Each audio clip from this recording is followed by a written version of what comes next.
Bienvenue, bonjour Marion. Bonjour Florence. Donc bonjour, bienvenue dans cette rencontre Quantum Way. Ça faisait longtemps, donc on est heureux de reprendre cette tradition des rencontres et de laisser la parole à des personnes qui nous inspirent. Je suis Florence Bernard, pour ceux qui ne me connaissent pas, et donc j'animerai ce webinaire aujourd'hui. J'ai la joie d'être avec Marion Blick, qui est psychologue clinicienne, thérapeute, formatrice, autrice. Marion, tu vis aux États-Unis depuis maintenant de nombreuses années, depuis 83. Et c'est en arrivant aux États-Unis que tu as rencontré la psychologie énergétique, mais aussi de nombreuses autres techniques comme l'IFS, dont on parle souvent aussi dans nos congrès, dans nos webinaires, et aussi la EDP, hein, Accelerated Experiential Dynamic Psychotherapy. Tu pourras peut-être nous en dire un petit peu plus. Tu es une spécialiste, en tout cas, tu t'es énormément formée à la théorie de l'attachement. Donc ça, c'est une de tes grandes forces et de tes grandes spécialités. Tu es aussi tu t'es aussi formée en neurosciences, tu es des spécialistes des émotions. Donc voilà, toutes ces compétences, tu les as mis au service de toutes les personnes que tu as formées, dont moi, puisque tu m'as formée en Matrix Reimprinting. Tu as aussi formé de nombreuses personnes à l'EFT. Donc, c'est aussi pour ça que beaucoup de gens te connaissent. Tu as écrit 2 livres aux éditions Erol. Le premier en 2016, il y a 5 ans déjà, J'arrête les relations toxiques, qui est un livre que moi, je recommande assez souvent à mes patients. Et aussi, donc, l'année dernière, en plein démarrage du confinement, malheureusement, quoique, J'arrête les croyances limitantes, qui, voilà, que j'ai là. Donc, je peux vous le, voilà, pour ceux qui ne le connaissent pas, il est ici. Il faut que je le montre voilà, à la caméra.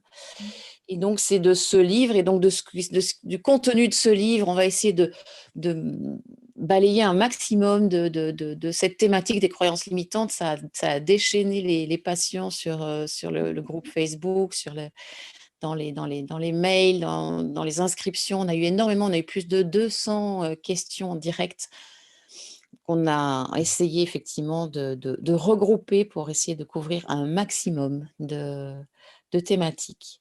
Voilà, donc Marion, merci d'avoir accepté cette invitation. Et première question que j'ai envie de te poser, c'est pourquoi tu as écrit ce livre, J'arrête les croyances limitantes, et comment, parce il est assez spécifique en fait, il est assez particulier. Déjà, merci de m'inviter, c'est vraiment super.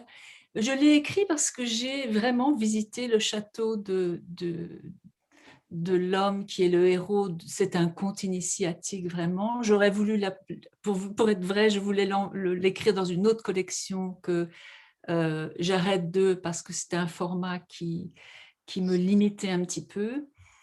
Mais bon, en édition, quand on a un grand succès comme mon premier qui était sur les styles d'attachement, J'arrête les relations toxiques, on a plus de chances pour le plan Donc, j'ai contourné ça en étant créative. Et donc, je voulais vraiment...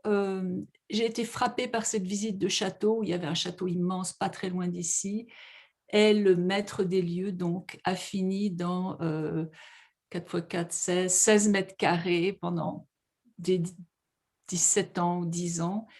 Et ça m'a choquée. Je me suis dit, comment on peut avoir autant d'espace de vie, autant de possibilités et se recroqueviller dans une limitation physique et c'est un petit peu ce que je raconte dans l'histoire.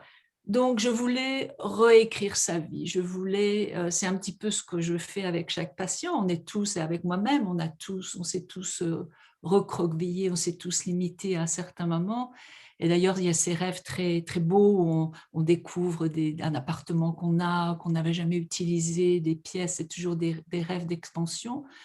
Donc, j'ai essayé c'est un conte initiatique de quelqu'un qui a un grand drame, et je ne veux pas trop en parler parce que je veux que les gens découvrent le livre, et qui finalement, petit à petit, d'une façon très organique, très naturel et avec pour moi ce que je pense les étapes d'un reboot de son être, hein, comment remettre son système à flot après un grand trauma et comment recommencer l'expansion, parce que pour moi la vie est expansion. Donc, comment réinitier cette expansion et petit à petit déployer son être, déployer son âme, déployer ses capacités. Donc, je n'avais pas 21 jours, j'ai décidé de faire 21 espaces. Donc, ce sont les espaces du château qui remplacent les jours. Donc, c'est devenu un livre très spatial et très imprégné de là où j'habite, où je suis aujourd'hui, la vallée de l'Hudson, 2 heures au nord de New York, qui est très très belle, qui a une grande histoire au niveau des Premières Nations. Les Mohicans habitaient ici. Le dernier des Mohicans s'est passé pas très loin d'ici. Il y a bien sûr tout ce qui a été l'esclavage, dont je parle beaucoup à la fin du livre. Donc c'est un entrelac de ce conte initiatique, de repères didactiques, psychologiques et d'illustrations de gens qui m'ont touchée, de biographies de gens qui ont été outre les croyances limitantes, que ce soit les esclaves qui s'échappaient, des femmes qui sont devenues astronomes, de toutes ces biographies extraordinaires de gens qui ont l'air d'être nés avec un pouvoir de résilience et d'expression et de création phénoménale et qui, moi, me touchent toujours. Donc voilà, une longue réponse pour une petite question. Non, c'est une question importante et c'est vrai que quand, voilà, j'ai lu ton livre, moi j'ai commencé en fait par, lire l'histoire avant de Super. rentrer dans et je trouve que c'est une belle entrée en fait dans ton univers Mhm. et c'est très inspirant de suivre, donc Edgar, hein, qui passe à travers ces différentes étapes pour Mhm. vraiment se libérer de tout ce qu'il a finalement renfermé dans son petit Mhm. monde. Et je trouve que c'est chouette de pouvoir commencer. Ceux qui ont pas envie, de rentrer dans des exercices et cetera, c'est déjà tout un chemin de passer par cette histoire-là. Et je pense personnellement que le mode euh, histoire, conte, roman touche les gens à un niveau très profond. Hein, si on parle de neurosciences, je pense que ça parle à tout l'être. Et c'est très inspirant et ça touche les gens émotionnellement, alors qu'un livre beaucoup plus didactique, qui peut avoir sa raison d'être aussi, ne touche pas au même endroit. Donc je pense que c'est important, on peut très bien lire toute l'histoire et après retourner. Beaucoup de gens font ça. Hein, Mmh. et retournent après aux explications. Et donc il y a 20 finalement, c'est 21 étapes Mmh, pour se libérer de ces fameuses croyances limitantes. mmh, Donc mmh, on va rentrer dans le vif du sujet, mmh, donc toutes les questions, il y a eu beaucoup de c'est rigolo, j'ai fait hier je sais pas si vous l'avez vu sur Facebook, mais un, un nuage de mots de toutes les questions qui nous ont été, envoyées et le premier mot il y a croyance limitante évidemment et il y a aussi le comment. Donc c'est la première question qui vient, c'est comment repérer ces croyances limitantes? OK. Donc, c'est un petit peu complexe. Il y en a dont on est conscient. Heu, Déjà, on a des croyances limitantes culturelles, nationales, religieuses, familiales, âge, époque à laquelle on vit. Heu et puis, il y en a qu'on forme beaucoup plus personnellement, qui sont dues à, par exemple, à notre position dans la vie, est-ce qu'on a été désiré, notre gestation, tout ce qui est périnatal et qui nous informe, nous, très, très personnellement. Le grand problème des croyances, c'est que on le voit à sa vie. Hein. Je vois la vie de quelqu'un, je peux pratiquement me douter de ses croyances limitantes. Hein, parce que on voit, c'est un petit peu le plafond de verre dont on parle dans les corporations où hein, il y a un moment on n'avance plus. Mais c'est un plafond de verre, c'est un plafond invisible qu'on se place, qu'on place, qui nous limite ou qui est donné par une institution ou l'extérieur. Et ce que je dis aussi dans mon livre, hein, c'est que comme j'habite dans le nord-est, hein, on entame la vie un peu dans un champ qui n'est pas totalement vierge, parce que bien sûr, on est accueilli par des croyances dont je parlais, extérieures, mais aussi on marche dans ces traces. À partir du moment où on a des traces traumatiques ou des expériences, on a tendance à, quand on fait de la raquette, on marche dans les mêmes. C'est plus facile que de lever la jambe sur la neige fraîche, hein. Donc, comme les rivières qui tracent un lit petit à petit, et après, c'est comme ça qu'on a des fleuves. On a tous tendance à avoir un chemin de moindre résistance et retourner sur les mêmes chemins qu'on connaît, qui nous sont familiers, même s'ils sont toxiques, hein. Donc, c'est très difficile. Il y a certaines croyances qu'on repère dans un travail sur soi, ou quand on voyage, par exemple. Par exemple, changer de pays comme je l'ai fait, s'exiler, changer de pays, on a tout de suite déjà on change d'identité, on n'a plus du tout de repères sociaux, identitaires, de statut social, on devient autre. Mais on peut, par exemple, se rendre compte, il faut toujours un contraste, hein. Tout à l'heure, on parlait de contre-jour, il faut un contraste pour voir nos croyances.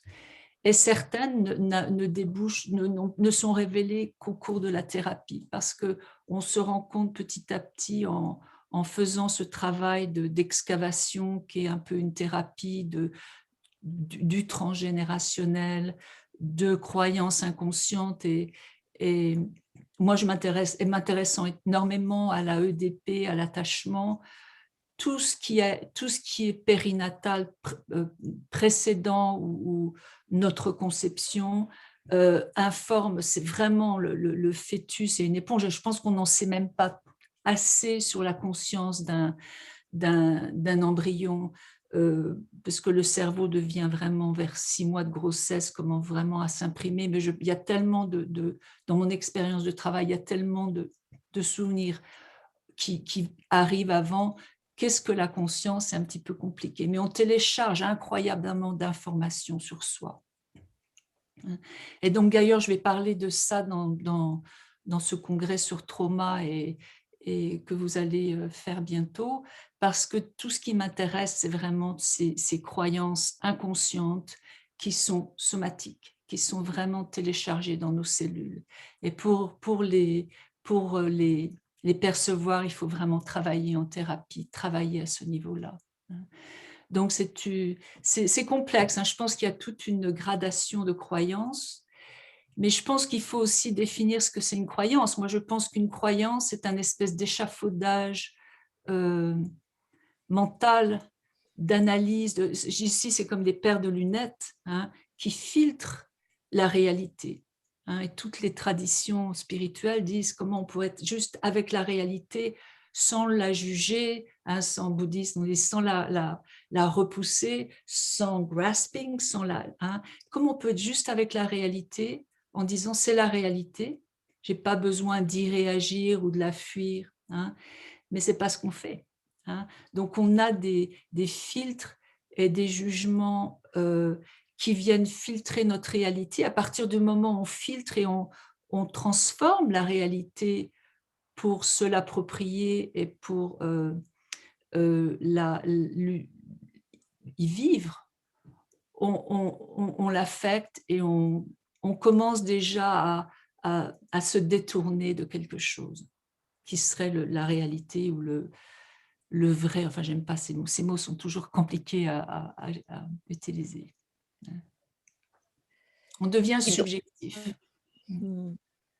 Donc, ce que tu dis, c'est qu'effectivement, il y a quand même un certain nombre de croyances limitantes qu'on peut identifier dans un travail personnel, en lisant des livres, en se basant sur ton livre à toi, en faisant des ateliers, en participant à des congrès comme celui qu'on Bien lance là pour ceux qui ne savent pas. Donc, il y a effectivement Quantum Way organise un congrès en ligne, un sommet en ligne du 21 au 26 avril. Donc, si vous n'êtes pas encore inscrit, on va mettre le lien dans le chat.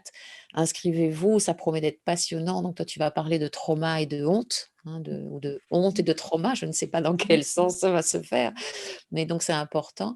Donc, effectivement, tout ça, ça peut nous aider. Mais ce que tu conseilles quand même vraiment, si on veut vraiment aller profond, et notamment dans ces toutes premières constructions qui se font in utero et dans les premières années de la vie où on n'a pas encore cette conscience, mais donc c'est engrammé dans nos cellules et dans notre corps, c'est quand même de faire un travail thérapeutique. Oui, si on se trouve vraiment gêné et si on a l'impression qu'on bute toujours sur la même chose, heu, hein, il y avait beaucoup dans les questions: «Je veux faire ça, j'ai tout mis en place et puis ça marche pas», hein, ça échoue. Je veux dire, la réalité ne ment pas, hein. Je veux dire, je dis toujours la vérité dans le pudding, hein. Je veux dire, c'est la vie qui nous montre qui on est, hein, et nos croyances sont en général sur nous, notre valeur, sur l'autre. Qui est l'autre? Est-ce que c'est un autre bienveillant?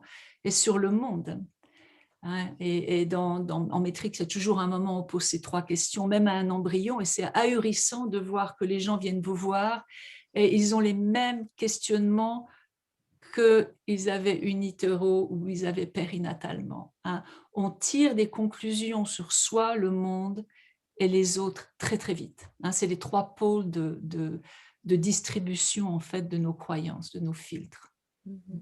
et qui restent relativement consistants toute la vie. Donc tu parles de, justement parce que tu nommes Matrix, il y a beaucoup de gens qui connaissent pas et il y a des personnes qui ont dit: «Mais pourquoi dans ton livre tu ne mentionnes pas les techniques justement comme l'EFT Mmh. ou Matrix Imprinting ou l'hypnose ou et cetera?»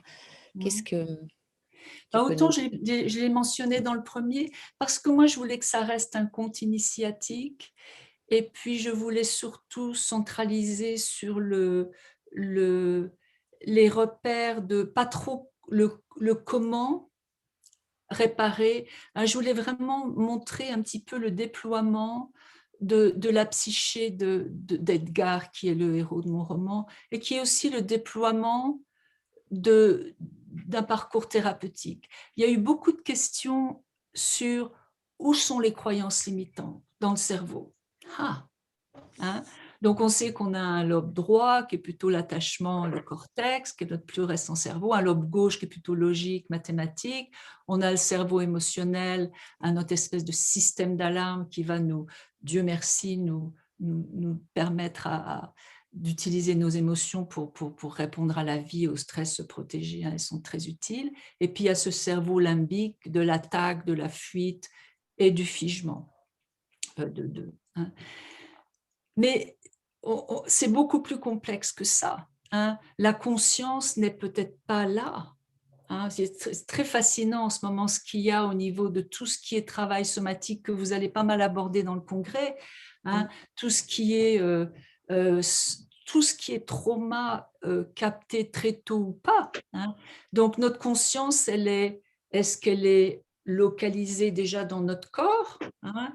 Est-ce qu'elle est à la périphérie? Est-ce qu'elle est dans le cloud, hein? Je veux dire, c'est compliqué. Moi, je pense que le la conscience, il y a une variété de centres de conscience. Et dans mon livre, la première chose que le héros fait, c'est qu'il se défige. Il est figé, et Dieu sait si on est figé, si on a des parts de soi. Pareil, c'est quelque chose en Matrix qu'on voit tout de suite, hein. On arrive et malgré les tapotements en EFT, l'être de la personne est encore figé. On a tous des endroits de nous figés dont on n'a pas toujours conscience, hein, c'est inconscient. Ça peut être des choses qui se sont passées même dans des vies antérieures, ou récupérer des traumas transgénérationnels. Hein, Jung disait tout ce qui n'a pas été métabolisé, géré, conscientisé dans nos lignées, on le récupère, hein. C'est ce qui se passe avec les études en Israël sur le trauma de l'Holocauste. Tous les survivants de l'Holocauste qui ont eu des enfants, on se rend compte que les petits-enfants de ces gens-là portent les traumas de leurs ancêtres.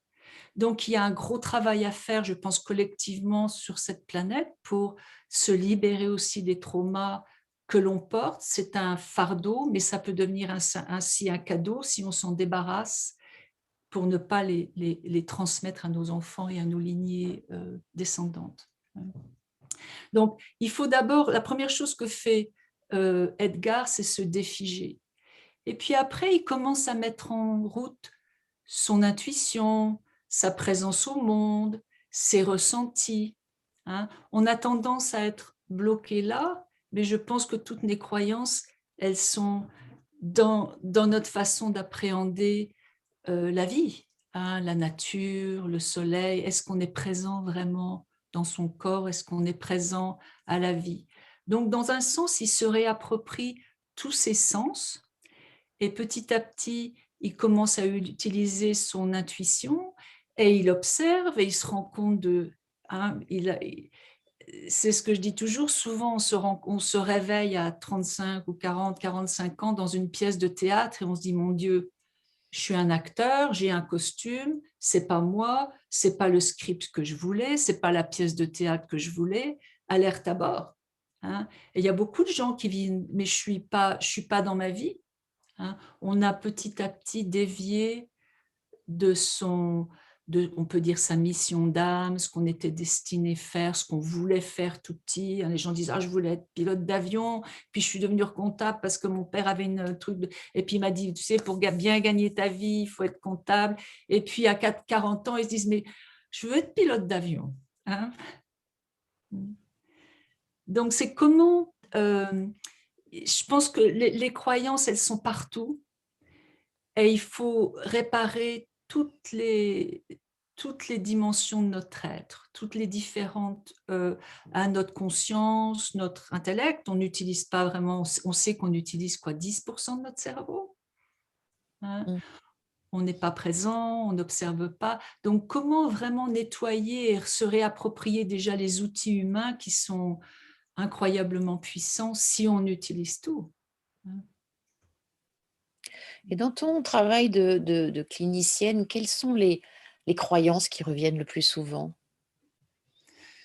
et qui nous limitent, qui nous empêchent d'être vraiment qui on est ou de voilà, créer le projet qu'on a envie de faire ou Ben, moi, je dirais que la croyance, vraiment, si on, on décante tout ça, c'est malheureusement la croyance qu'on n'est pas bon, qu'on n'est pas bien, qui est la honte. Hein.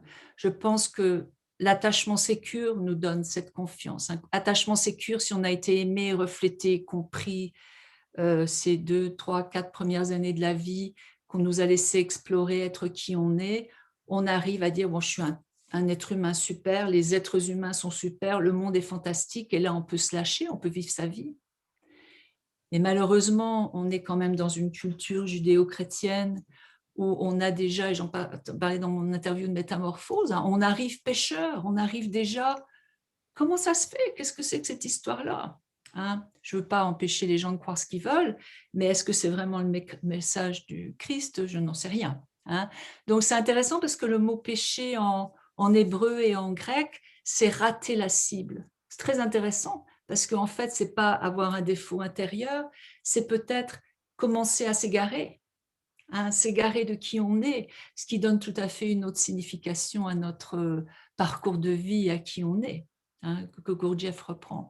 Et c'est intéressant de voir comment petit à petit les choses se sont dérivées. Donc, dès qu'on n'est pas reflété, dès qu'on a un trauma in utero, dès qu'on n'a pas été désiré, jusqu'à 6-7 ans, un enfant va idéaliser ses parents et dire la seule façon de comprendre ce qui se passe, c'est je suis mauvaise. Mes parents sont des dieux, j'en dépends pour ma survie.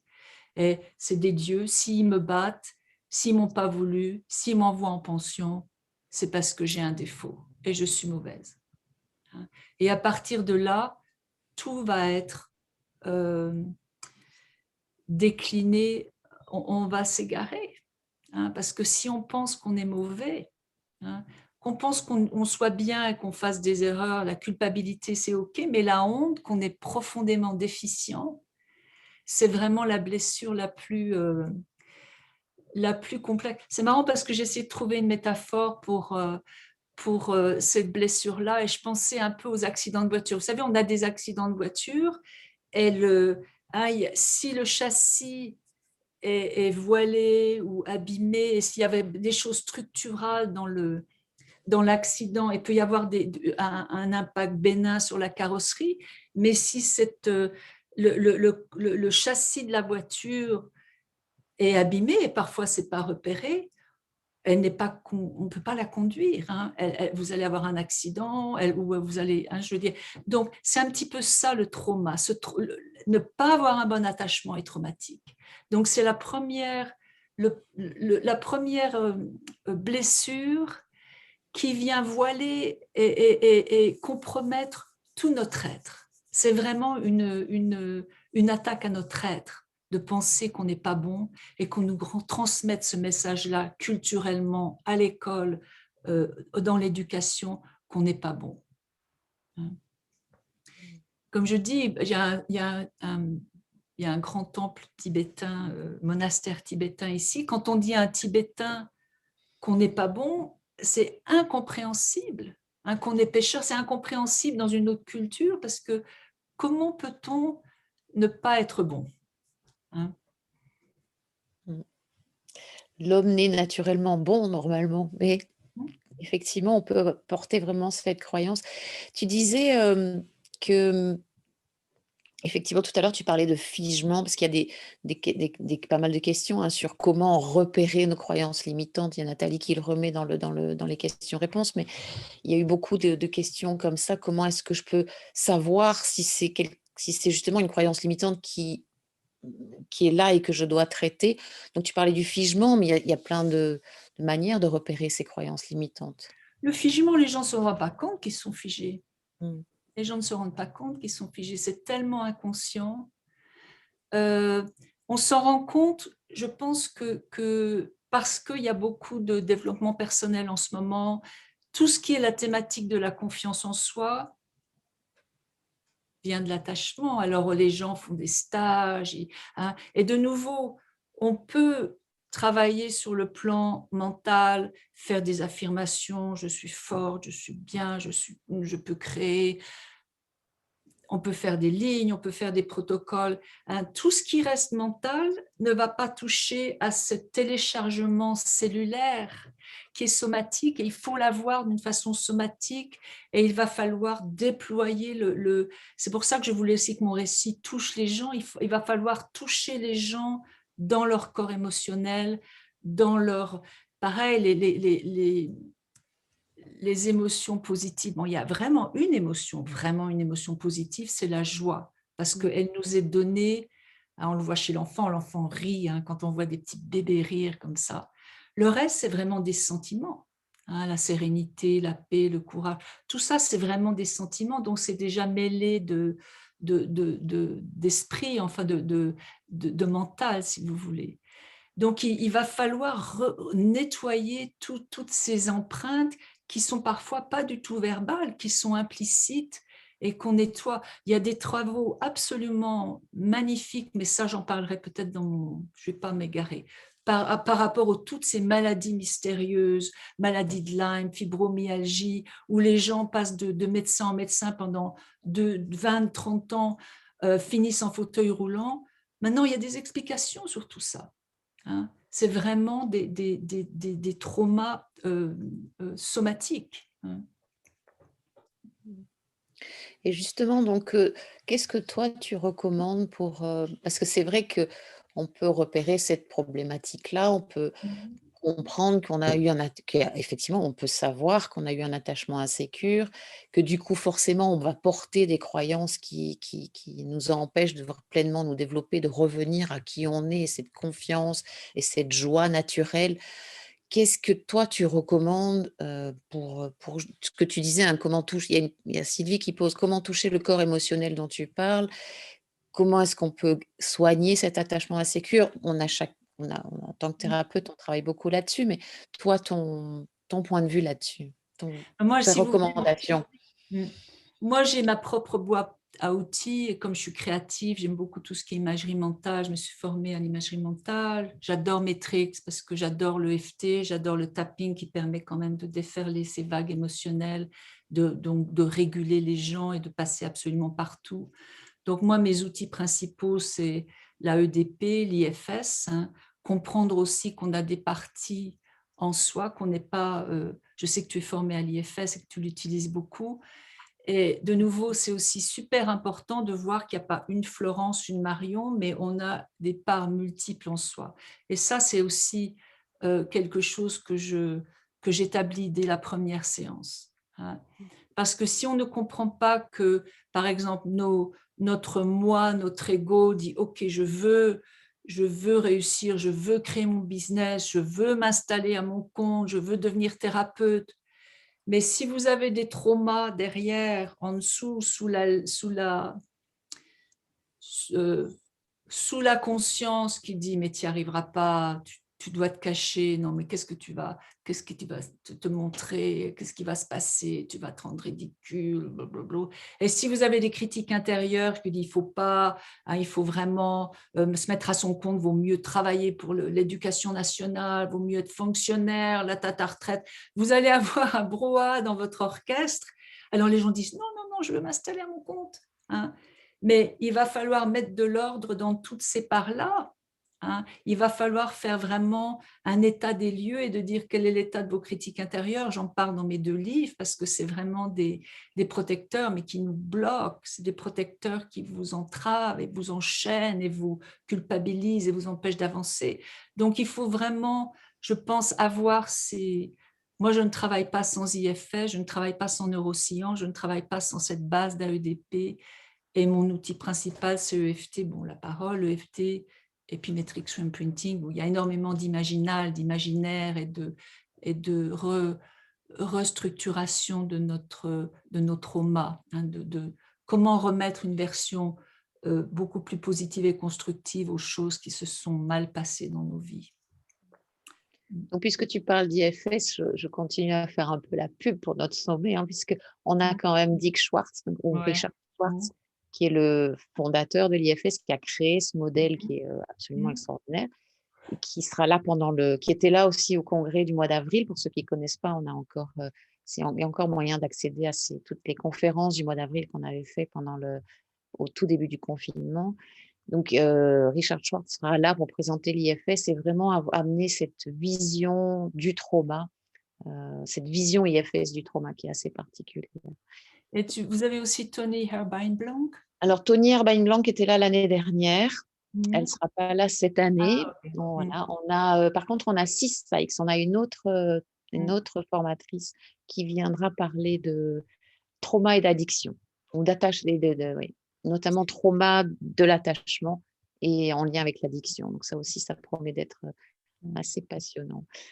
Donc, je voulais Donc, qu'est-ce que l'IFS? Il y a une question juste rapidement parce qu'il y a beaucoup de gens qui ne connaissent pas. Donc, IFS, c'est Internal Family Systems, donc les systèmes familiales, le système familial intérieur, les systèmes familiaux intérieurs. Et ce que tu disais, hein, c'est découvrir qu'on n'est pas un unique, mais qu'on a des parties. Donc, c'est souvent, on dit, j'ai une partie de moi qui veut ça, une partie qui veut pas ça. C'est aussi peut-être un moyen, parce que tu en as parlé, de repérer ces contradictions intérieures. C'est aussi ça qui peut nous faire dire, tiens, là, il y a une croyance limitante, hein, dans ce que on y a fait, on appellera polarisation, mais qu'on peut dire, c'est vraiment ce truc c'est tendu à l'intérieur. Est-ce que ça, tu confirmes ça? Absolument, absolument. On est fait de parts, d'ailleurs on dit une part de moi dans la vie, on appelle ça ego state, part de la personnalité, et c'est vraiment important de s'accorder cette multiplicité parce que ça permet aussi aux gens de comprendre parfois leurs incohérences et c'est très apaisant finalement de comprendre qu'on est un orchestre de parts. Et je voulais insister sur quelque chose parce que ça me semble très important. Les gens veulent changer, hein. Donc, je dis toujours, c'est comme les trapézistes au cirque, hein. Les trapézistes au cirque, ils sont accrochés à un trapèze, et puis il y a un moment où ils lâchent le trapèze, et là, ils sont dans le vide, et ils attrapent un nouveau trapèze, hein. Ce que je remarque beaucoup, c'est que les gens veulent lâcher leur trapèze, hein. Ils veulent divorcer, ils veulent changer de boulot, hein. Mais quand vient cette partie-là, c'est une autre affaire. Hein. Ils ne veulent pas, hein. Ils veulent tenir les deux. Et si on tient les deux, ben on est écartelé, hein. Donc, il y a très peu de choses, et c'est pour ça que dans mon livre, les premiers chapitres sont dans cette espèce de perdition, on peut l'appeler la nuit noire de l'ombre, ça peut être une dépression, ça peut être un burn-out, toutes ces phases d'entre-deux qui ne sont pas du tout validées, qui ne sont pas du tout utilisées comme des périodes de richesse, Hein, pour moi, c'est comme des jachères, hein, c'est comme les années sabbatiques qu'il y a tous les 7 ans. Hein, c'est des périodes où on est un peu dégagé de nos obligations habituelles pour justement se reconfigurer différemment. Mais les gens ont très peur. Ou alors, ils veulent qu'il y ait des ascétiques, des machins, des trucs, des gens qui les portent. Je veux dire, moi, je pense qu'on vit dans un univers intelligent, énergétique, d'information. Hein. Donc, l'univers nous répond. La matière est consciente. Tout l'univers, toute la vie est consciente. C'est un échange d'énergie. Hein. Donc, c'est important de se lâcher et de faire confiance à l'univers, qu'on va être porté et qu'on va se reconfigurer, mais on peut pas garder vous pouvez pas changer, garder les mêmes habitudes ou votre petite sécurité ou rester marié tout en divorçant ou garder le boulot tout en commençant. Non, la vie, c'est pas comme ça. Il faut donner un signal à l'univers que, OK, vous êtes prêt, vous lâchez, vous prenez un risque. Il y a le risque.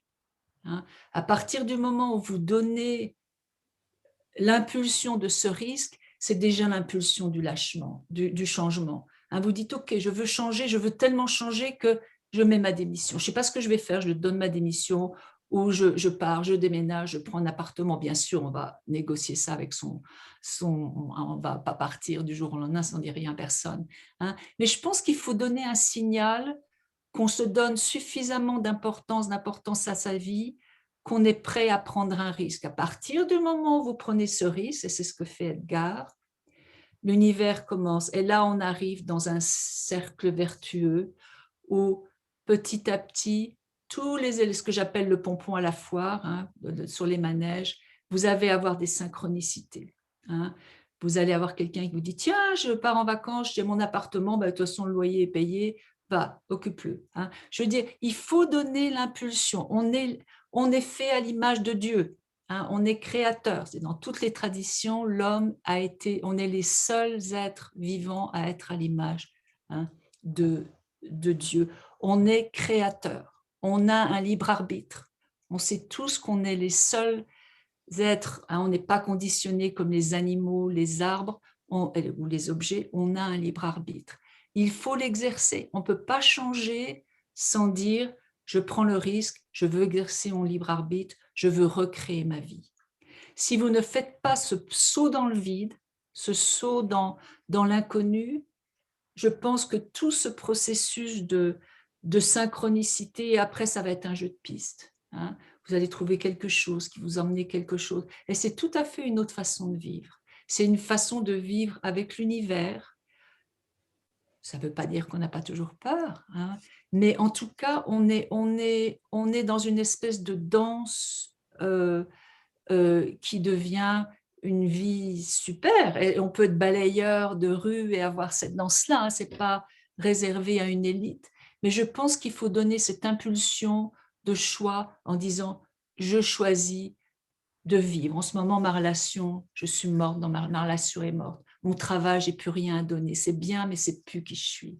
Hein. » Et c'est là où tous les carcans sociétaux et la peur du manque d'assurance, de manquer d'argent, de manquer de... Hein, il faut avoir la foi en soi. Et c'est vraiment... il y a une chapitre de mon livre où je mets toutes les étapes. Il faut lâcher le trapèze, dire, OK, moi, je veux plus ça, mais je veux ça. Commencer à visionner, à visualiser ce qu'on veut, à avoir des intentions et en même temps lâcher prise. Hein. Et en même temps, accueillir la responsabilité, c'est répondre aux choses, répondre aux événements. Notre job, c'est une fois qu'on a initié, on répond. On voit une petite annonce, on dit « OK, je vais répondre. Hein. » Et après, le fil d'Ariane de nos vies va se former. Ça, c'est mon expérience. Et je pense l'expérience de pas mal de gens. Il y a un livre fantastique de Michael Singer sur l'expérience. Il lâche totalement prise. Et il lui arrive c'est qu'en anglais, malheureusement. Il lui arrive des aventures absolument... Dommage. Il y a beaucoup de ressources en anglais. C'est en fait un peu pour ceux qui ne nous connaissent pas, d'ailleurs j'en profite, pour ceux qui ne connaissent pas Quantum Way, c'est vraiment notre ADN, hein, d'essayer de créer ce pont entre le monde anglophone et le monde francophone. Tu en es un peu l'exemple puisque tu vis aux États-Unis, tu parles Mm. magnifiquement bien anglais, métier française d'origine, tu donnes beaucoup de formations en France, malheureusement plus depuis 1 an, mais il y a des gens qui demandent, voilà, comment est-ce qu'on peut se former avec toi pour l'instant? Voilà, on peut Ben, il faut prendre inscrivez-vous sur mon site eftprésence.com parce que là, oui, vous aurez ma newsletter et quand tout reprend, je vous tiendrai au courant. Donc, eftprésence.com, hein, ou Google, et puis vous me trouvez. voilà et c'est vrai que pour l'instant, c'est difficile et d'ailleurs quand on a un peu préparé ce webinaire d'aujourd'hui, tu parlais de, justement, cette période qu'on vit depuis 1 an maintenant, c'est un triste anniversaire. Ça fait 1 an qu'on est vraiment plongé dans confinement, déconfinement, reconfinement, confinement, confinement, confinement, confinement, voilà et tu disais que c'était aussi une période de, bah, justement d'introspection et peut-être que c'était une occasion d'aller lâcher justement ce trapèze, lâcher ce premier trapèze dont tu parles.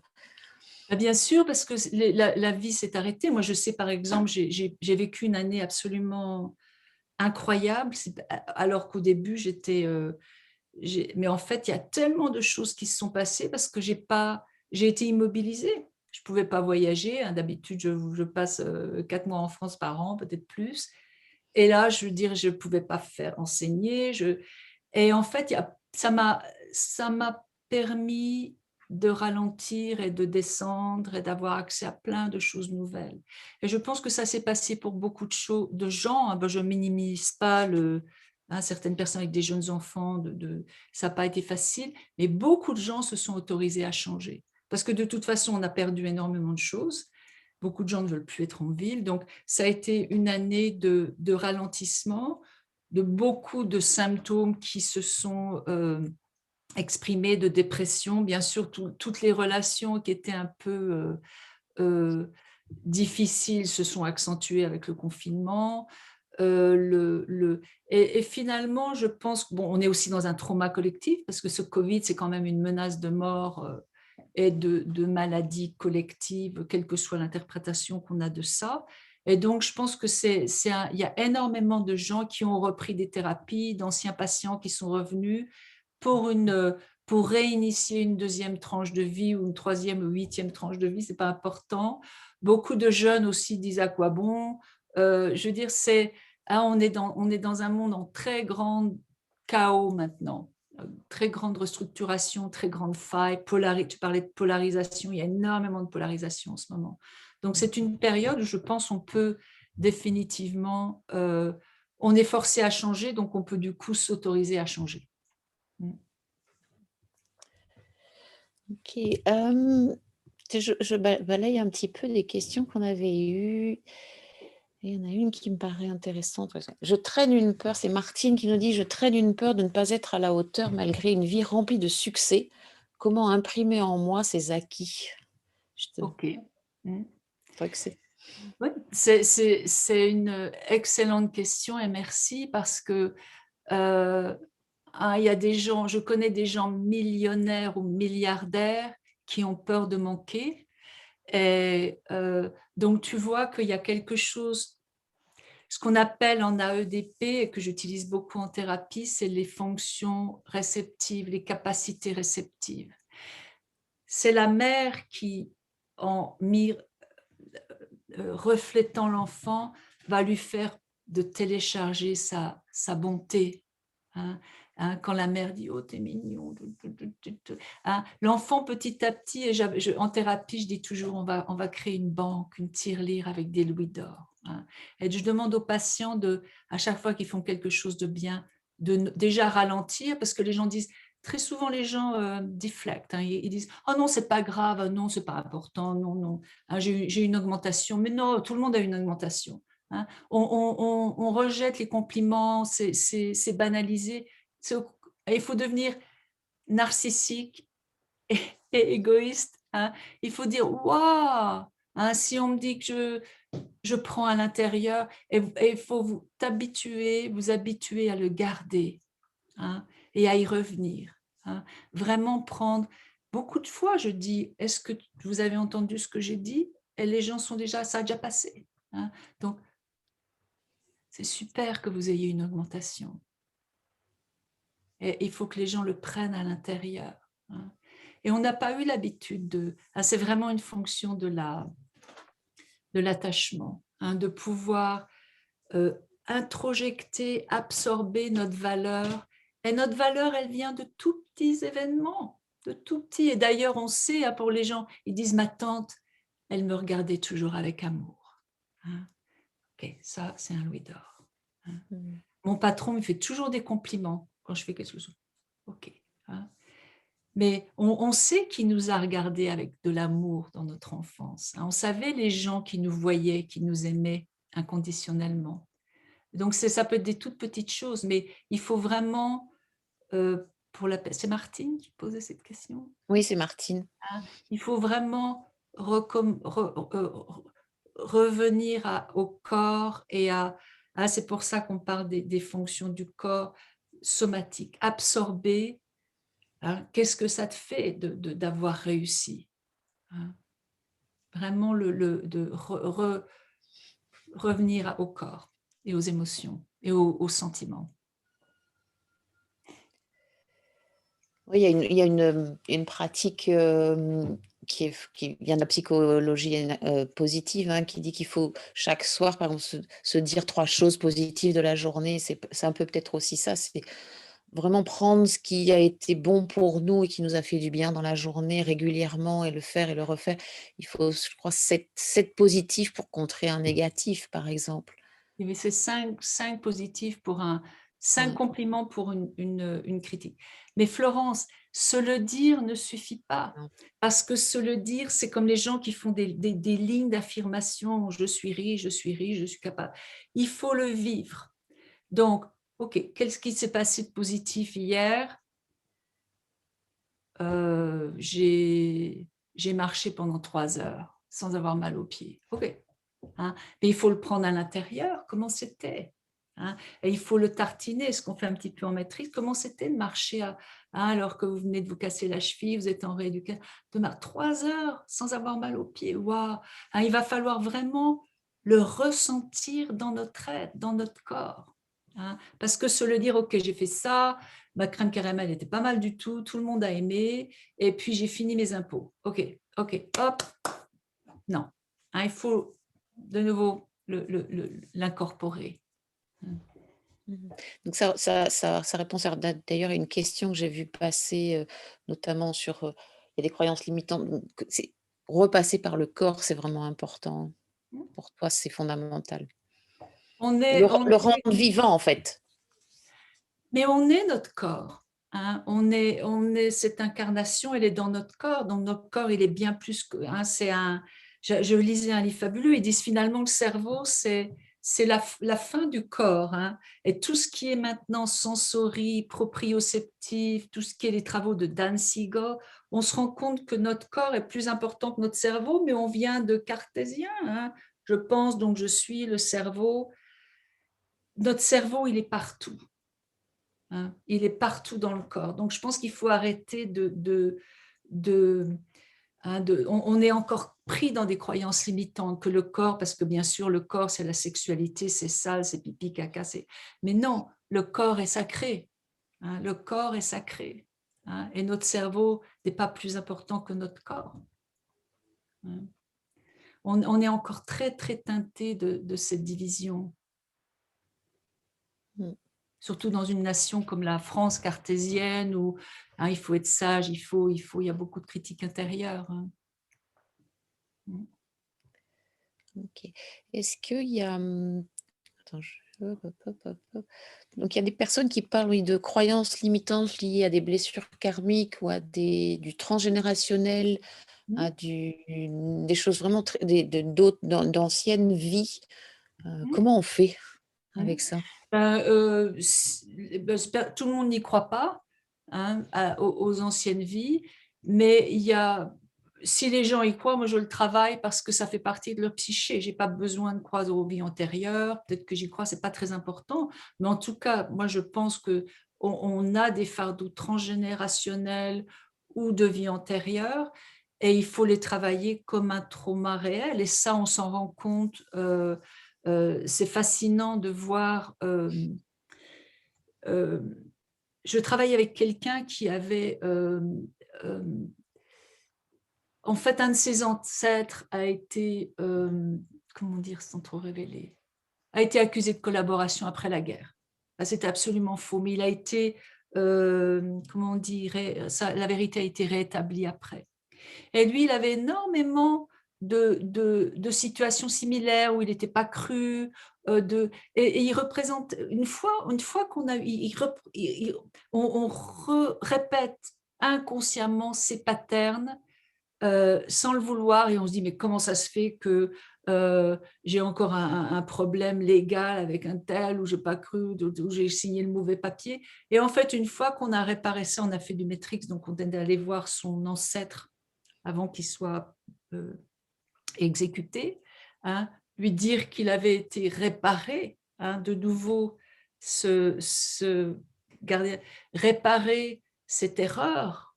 Hein, il y a énormément de délations fausses au moment de la libération.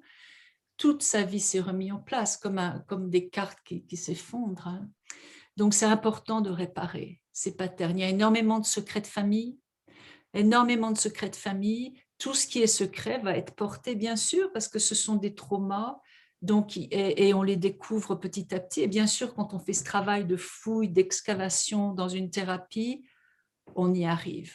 Pas tout de suite. Moi, je laisse les choses arrivent à leur rythme. Je ne force jamais quelque chose. Hein. Les topiques à travailler émergent d'elles-mêmes, comme un peu, hein, on est en train de retrouver des sarcophages en Égypte, parce que la terre bouge, le sable bouge et régurgite, hein, comme dans l'histoire d'Edgar, hein, toutes ces pointes de flèches mohicanes et indiennes. La terre régurgite le passé, et l'inconscient régurgite son passé à son rythme.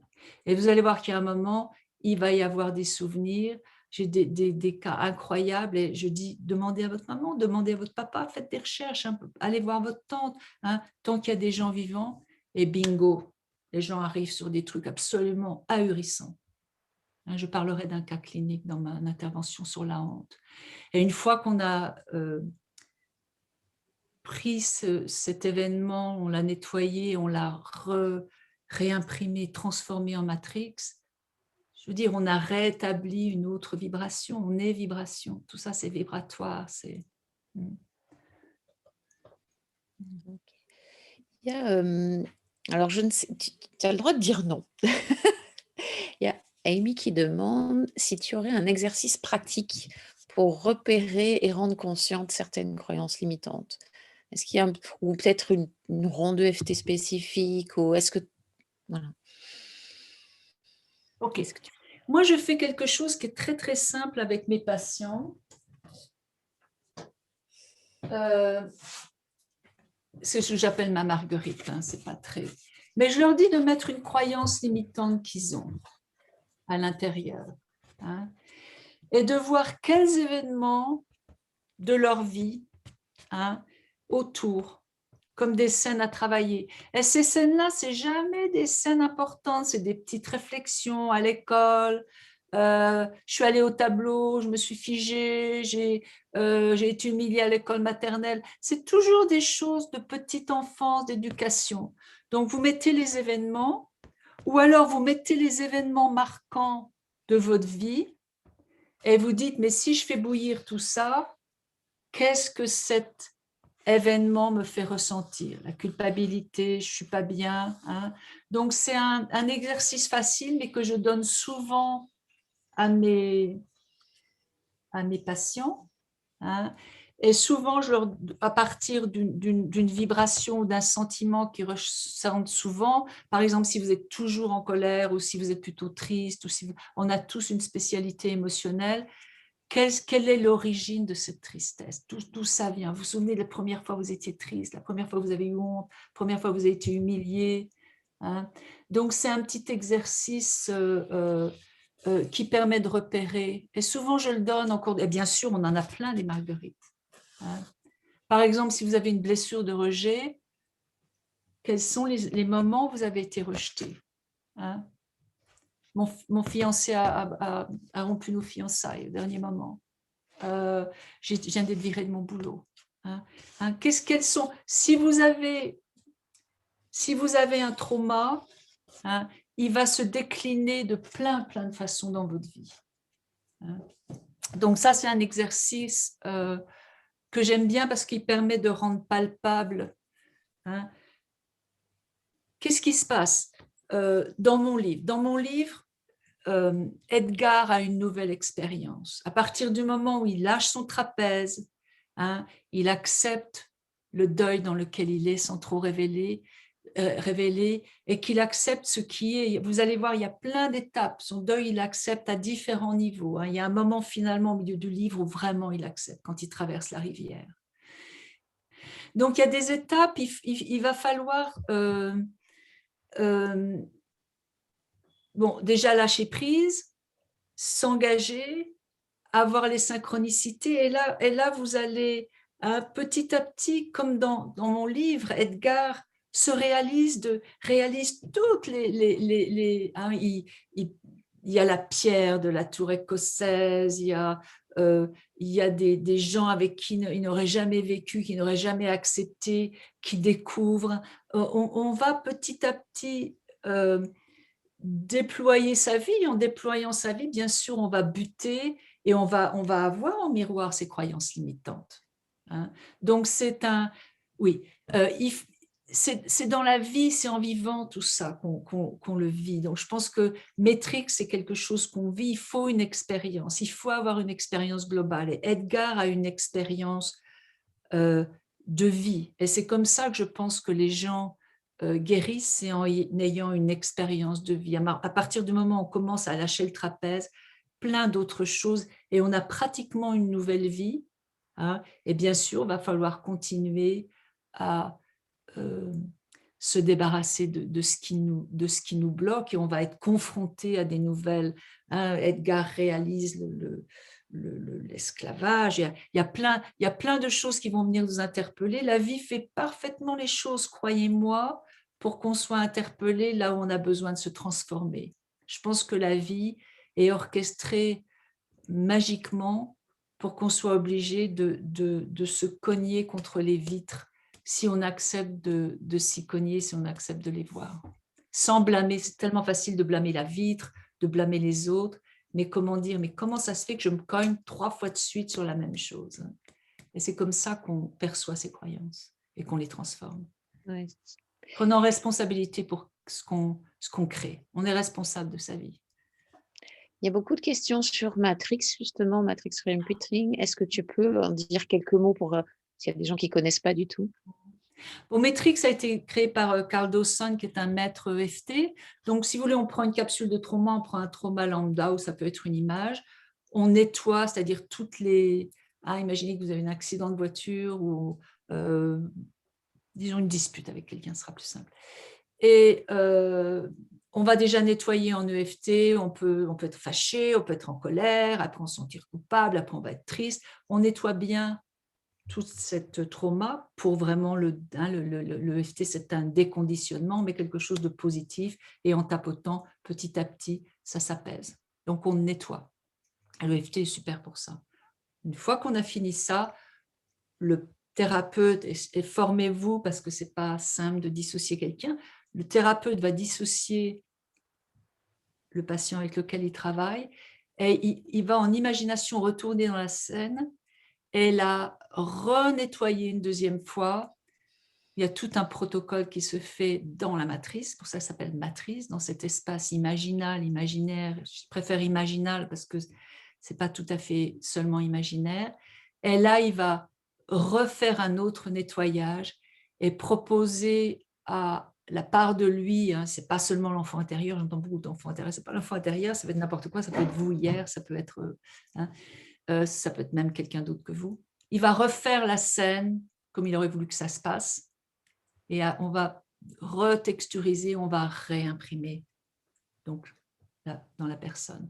Tout ça s'accompagne de mouvements de d'EFT, donc c'est la spécificité parce qu'il y a d'autres techniques, mais là tout le temps on est en contact avec le client et on tapote tout du long. Donc c'est énergétique, c'est somatique, très très très puissant. Parce que de nouveau, on donne à la personne une expérience très forte et texturisée qui va venir remplacer ce qui est maintenant un trou, puisqu'on l'a nettoyé, hein, qui est neutre. Bien sûr, on ne va pas changer la mort ou les accidents graves. C'est-à-dire que si vous êtes en fauteuil roulant, on ne va pas imaginer que vous n'avez jamais eu l'accident et que vous marchez.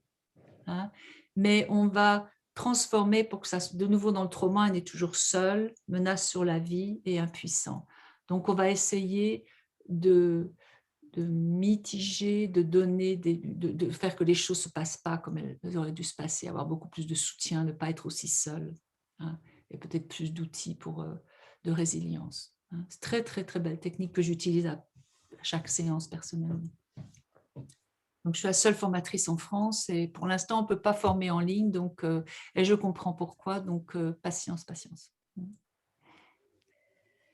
Patience, patience. Il y a aussi d'autres techniques. Je sais qu'en IFS, on texturise aussi beaucoup. Hein, quand Oui, on pourra en reparler. bien C'est pas sûr. le sujet d'aujourd'hui, mais il y a parce qu'il y a beaucoup de demandes sur, effectivement, comme tu as nommé, l'IFS, Matrix, EFT. Ouais. Donc, comment est-ce qu'on se forme? Mhm.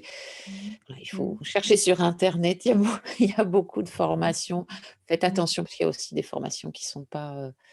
Voilà, Bien là, sûr, il y a plein voilà, il y a beaucoup. plagiat. Il y a l'IFPEC, hein, de Jean-Michel Guret, qui est aussi un associé de Quantum, qui propose beaucoup de formations en EFT. Donc, c'est une référence de plus que de qualité. Voilà. Est-ce qu'il y a encore des questions? On arrive tout doucement à la fin de notre. Ça fait déjà 1 heure qu'on est ensemble. Waouh, ça passe vite.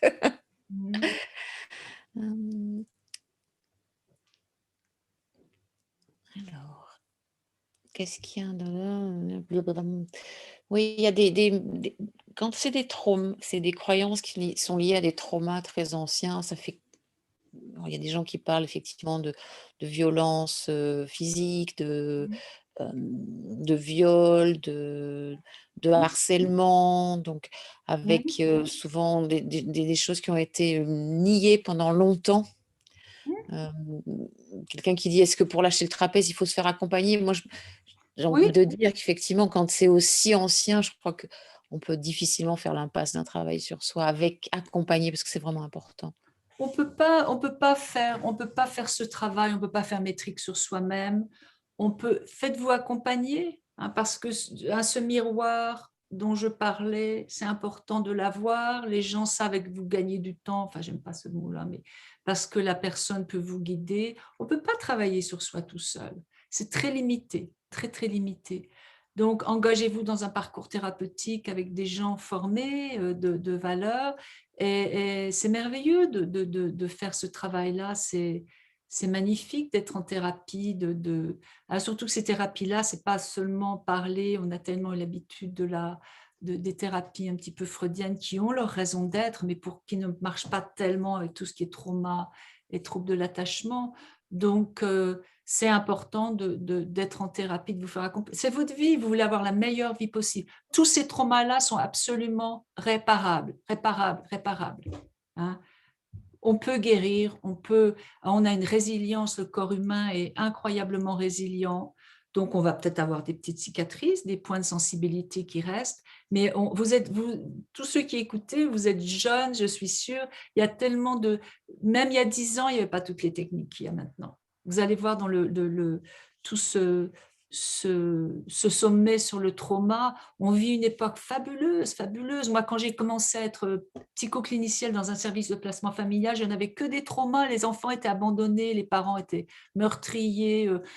J'ai fait de la sophrologie parce que j'étais formée à la psychanalyse lacanienne. Donc, je faisais de la sophrologie. J'ai appris la sophrologie parce que je voyais bien que c'était somatique. Mais j'avais aucun outil, c'était en 73, 75, 76. Il n'y avait rien de tout ça. Le mot trauma est venu plus tard. Donc, vous avez une chance incroyable. Donc, profitez-en, c'est votre vie. Guérissez, changez, transformez-vous, donnez-vous le pouvoir de changer. Une fois que vous avez, comme Edgar, une fois que vous avez fait ça, vous vous retrouvez sur vos rails et puis donc ne lésinez pas, c'est un bon investissement sur soi et je veux dire, on vit une époque fabuleuse sur le plan de la thérapie.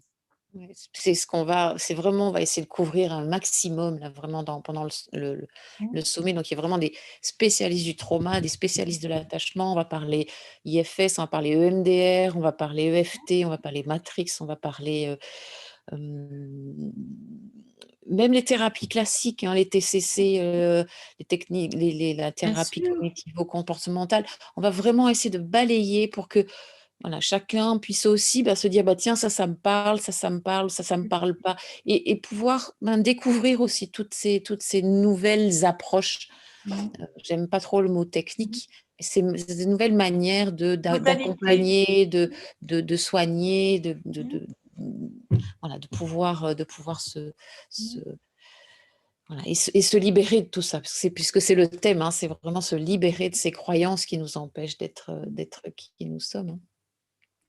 Et Voilà. le trauma, c'est vraiment notre châssis n'est plus à la norme, n'est plus, hein, et c'est compliqué parce que ça se voit pas. Peut-être que votre carrosserie est OK, mais votre châssis, hein, quand, je veux dire, et c'est ça qui est si compliqué avec le trauma. Donc, il y a plein de modalités. Moi, j'en ai choisi quelques-unes dans ma boîte à outils de thérapeute. Chaque thérapeute, donc choisissez un thérapeute, choisissez des outils qui vous parlent à vous. Il y en a beaucoup et il n'y a pas de mauvais ou de bon. Il y a celui qui vous convient selon votre personnalité ou vos tendances plutôt kinesthésiques ou émotionnelles et votre affinité. Choisissez votre thérapeute. Aux États-Unis, on va interviewer plein de thérapeutes avant de le choisir. Vous n'êtes pas obligé de prendre le premier qui dit oui. C'est important que le thérapeute choisisse son patient et que le patient choisisse son thérapeute. C'est important. On est libre, on a le choix, on a un libre arbitre.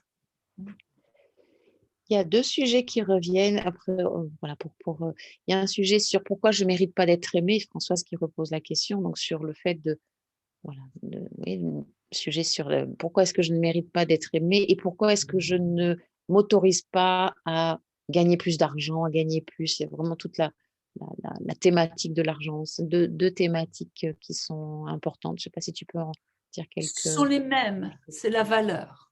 mmh, Hein. Si l'argent représente la valeur que vous avez, hein, l'argent, c'est la sécurité, c'est la valeur que vous avez. Donc, si vous n'avez pas de valeur, vous allez vous faire payer 3 francs 100 sous, comment, je ne sais plus comment on dit 5 sous. Hein. 6 sous. 6 sous, ah, j'avais encore baissé le prix. 6 sous. Hein. Si vous ne méritez pas d'être aimé, c'est que vous n'êtes pas digne d'être aimé. C'est un problème de nouveau de honte ou de valeur. Hein. Ça veut dire que quand vous étiez petite, vous n'avez pas été chérie, vous n'avez pas été spéciale, vous n'avez pas été euh, hein, euh, refléter dans toute votre beauté, dans toute votre capacité de dire c'est merveilleux ce que tu as fait, c'est super. Hein. C'est important donc on manque énormément d'attachement. L'éducation française est très distante et très évitante. Hein. Les mères sont efficaces, mais elles ne sont pas émotionnellement. Hein. Mais tout ça, c'est réparable. Donc les personnes qui parlent de ça, hein, faites une thérapie de l'attachement. Si vous cherchez des thérapeutes, contactez-moi ou je peux vous en recommander en France. Et puis si, pareil, quand on n'arrive pas à se faire payer à sa juste valeur ou manifester de l'abondance financière, c'est parce qu'on n'a pas de valeur. Si vous avez de la valeur, vous n'avez aucun problème. Et ça, c'est relatif aussi. Hein, je veux dire, il y a des gens qui ont besoin de tout. On peut avoir 3 milliards et se sentir pauvre, on peut avoir 100 euros à la banque et être content. Hein, donc, de nouveau, ça, c'est l'abondance de la vie et pas seulement de l'argent. C'est la sécurité aussi. OK, bah, merci Marion. Ouais, Juste merci. pour conclure, donc je rappelle, hein, le sommet sur le trauma, l'attachement et la résilience. Il y a des gens qui m'ont dit: «Oui, mais justement l'attachement, c'est rester attaché». Non, c'est vraiment on fait référence à la théorie de l'attachement qui est vraiment ce qui se construit dans la toute petite enfance, hein, dans les toutes premières années de la vie, les 2 premières années. Donc on va parler trauma, attachement et résilience parce que c'est aussi donner beaucoup, beaucoup d'espoir et comme tu disais, j'ai bien aimé ce que tu as dit tout à l'heure, dire que notre corps est résilient, on est des êtres résilients. Donc Mm, on a la guérison en nous. mm, C'est vraiment ça la résilience. Donc mm. voilà, on a un grand spécialiste de la résilience. bientôt l'annoncer. Je ne peux pas l'annoncer encore, mais qui va être là. Donc, voilà, si vous connaissez, peut-être que vous allez deviner qui ce sera. Ce sera le jeu de la journée.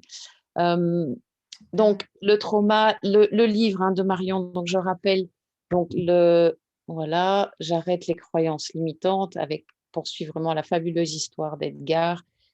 Vraiment, c'est une renaissance finalement de cet homme-là qui était Absolument. complètement, et donc de suivre, et ça donne vraiment, vraiment plein de pistes. Et si tu devais, voilà, peut-être donner une ou deux clés pour que les gens repartent avec quelque chose. Bon, il y a beaucoup de merci, de bravo, si tu devais peut-être une clé ou deux pour que les gens repartent avec quelque chose là, maintenant, aujourd'hui. La foi, la foi dans la divinité de l'être humain, la foi dans notre valeur profonde, je veux dire, la création n'est pas, on n'est pas dans un univers neutre, matériel, vide, ou quand on est dans un monde merveilleux, et donc il faut redécouvrir l'émerveillement, redécouvrir la foi, redécouvrir l'amour. C'est tellement, tellement, tellement énorme. Je vais peut-être finir par une citation parce qu'il me semble qu'elle parle de ça. Hein. C'est Einstein qui disait qu'il faut savoir s'émerveiller et, et s'étonner de tout, et que l'émerveillement et l'étonnement est le commencement de la sagesse. Donc, retrouver un peu ce qu'ont les enfants ont. Hein, se réveiller le matin, là tout à l'heure il neigeait, je me dis, c'est ce que fait Edgar, se réjouir, s'émerveiller de la vie, d'être en vie, de toutes les petites choses de vie, d'arrêter de se prendre la tête et de, de jouir de la vie, de profiter de la vie. On est vivant, tout est vivant, et c'est merveilleux. Enfin, je veux dire, c'est très beau. Donc, je vous souhaite vraiment de retrouver cette beauté, cet émerveillement et oui, cette recherche. Et j'espère qu'Edgar vous inspirera. Ce livre me tient à cœur parce que je l'ai écrit avec mon cœur, mon âme, tout mon amour pour ici et pour la vie. Donc, j'espère qu'il vous inspirera. Voilà. Merci Marion. Il y a Anne qui dit Marion présidente, pourquoi pas? Oui. Allez. Merci à tous, merci à tout le monde, merci pour votre présence. Très heureuse d'avoir repris ces rencontres. Merci Marion d'avoir accepté cette invitation. On te Merci à vous retrouve tous. pour le congrès, enfin pour le sommet du 21 au 26 avril, je répète. Donc ce sera pour. Alors, je crois qu'il y a quelqu'un qui a demandé si le livre était aussi en version numérique. Oui. Oui, allez sur le Il site est. Erol aussi, le site Erol Voilà. là en version Donc, numérique. voilà, vous Et, pouvez aller directement oui. sur le site de l'éditeur. Vous pouvez aller sur Amazon, mais ceux qui n'aiment pas Amazon, Votre trouvez d'autres libraire. solutions. Il y a votre libraire, mais il ne l'aura pas en version numérique. Donc voilà, trouvez ce qui vous correspond le plus. Nous, c'est vrai qu'on communique le lien Amazon parce que c'est très simple et que c'est facile. Mais Erol, il y a plein d'autres façons oui. de se procurer ce livre. Donc, on te retrouve pour Trauma et Attachement entre le 21 et le 26 avril. Il y aura donc ce congrès, il est entièrement gratuit si vous assistez aux conférences en direct. Il n'y aura pas de replay parce que souvent dans ces congrès-là, il y a un replay 24 heures. On a privilégié les directs, ce qui ne nous laisse absolument pas le temps de faire un replay. Donc il n'y aura pas de replay, mais par contre, il y aura, si pour ceux qui le veulent, on prendra un peu de temps pour tout mettre en boîte pour que tout soit nickel. Et donc, 15 jours après, à peu près, il y aura un pack congrès avec absolument toutes les conférences qui sera effectivement à l'achat. Donc, tout est gratuit, mais il faut vous mobiliser presque toute la journée si vous voulez absolument tout suivre. C'est 5 jours, 6 jours, c'est vraiment de la vraie formation. Donc, Les pour dates ceux qui n'ont pas, donc c'est du 21 au 26 avril. Donc, on commence le mercredi en milieu de journée. Et on finira lundi soir avec, oui, allez, je vais le dire, avec Boris Cyrulnik lundi 26 au soir. Voilà, il y a quelqu'un qui avait deviné. Allez, je le dis parce que ça me fait tellement plaisir. J'avais vraiment très, très à cœur qu'il soit là. Et il a accepté parce que c'est une thématique qui pour lui est fondamentale. Voilà, donc de grands spécialistes de l'attachement, de la résilience et du trauma. Mm. Voilà. Mm. Voilà, nous aussi, on adore cet homme. Et on Mm. t'adore aussi, Marion. Merci beaucoup. Oh, bah merci. Alors là, je vais le Bon prendre après-midi. J'espère que un tu vas pas être café prise. d'or. J'espère que tu vas pas être pris par la tempête de neige, parce que tu m'as dit qu'il allait y avoir une Non, tempête de neige. non, mais il y a du Oui, vent. oui, Donc, oui. J'ai une dernière info à vous donner pour ceux qui sont encore là. Le 22, la prochaine rencontre, c'est le 22 mars, lundi 22 mars à 20h. Je ne sais plus si c'est 20h ou 20h30, je vais vous l'envoyer. Ça sera avec Trudy Goodman, qui est une des maîtres de la mindfulness, de la méditation, et qui nous emmènera dans une conférence et certainement un temps de méditation pour a steady heart. J'ai du mal à traduire cette expression anglaise. C'est vraiment comment garder un cœur stable et confiant et solide dans cette période particulièrement mouvementée. Donc, le 22 mars allez, je vais chercher vite sur mon agenda, 20h, 20h30, je ne sais plus. Je suis pas très douée pour ça. Moi et l'organisation, ça fait de 20h. Voilà, 20h le 22 mars. Les inscriptions vont arriver bientôt dans vos boîtes mail, donc le lien n'est pas encore prêt. Voilà. À bientôt, Marion. au revoir à Au tous. revoir tout le monde. Merci d'être là.